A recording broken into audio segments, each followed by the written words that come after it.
सुंदर है।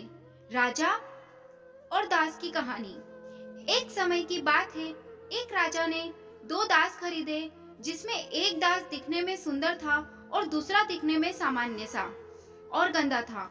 उसने सबसे पहले सुंदर दिखने वाले दास से बातचीत की। वह बड़ा बुद्धिमान और मीठा बोलने वाला मालूम हुआ। राजा जब इस दास की परीक्षा कर चुका, तो उसने दूसरे दास को अपने पास बुलाया। उसने पाया कि वह दिखने में सामान्य और गंदा है। राजा को उसे देखकर खुशी नहीं हुई। वह उसकी परख करने लगा। वह पहले दास को उसने नहाया धोकर आने के लिए कह दिया और दूसरे से कहा, अपने बारे में कुछ बताओ।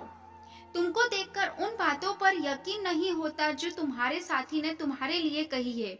वह तो तुम्हारी बहुत कमी गिना रहा था। गधे गुलाम ने जवाब दिया, मेरे बारे में उसने यदि कुछ कहा है तो सच ही कहा होगा। वह बड़ा सच्चा और भला है और वह गलत नहीं कहा होगा। मैं उसकी बुराई नहीं कर सकता। हो सकता है कि मुझे ही खुद में गलती नहीं दिखती होगी। आप चिंता न करें, मैं स्वयं में सुधार करने की पूरी कोशिश करूंगा।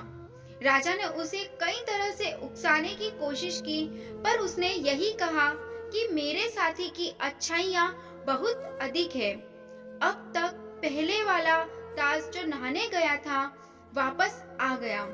राजा ने दूसरे दास को विदा कर दिया।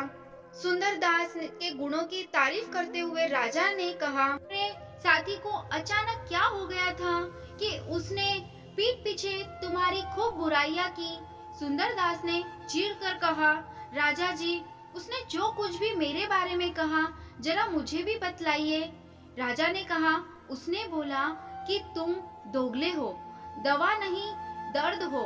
बस इतना सुनते ही सुंदर दास का पारा चढ़ गया और चेहरा तमतमाने लगा और वह अनाप शनाप बकने लगा।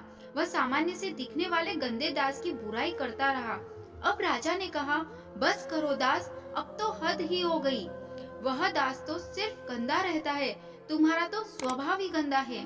दोस्तों, आपको यह कहानी कैसी लगी हमें कमेंट करके जरूर बताएं। हमारी वीडियो को लाइक करें और हमारे चैनल को सब्सक्राइब करें।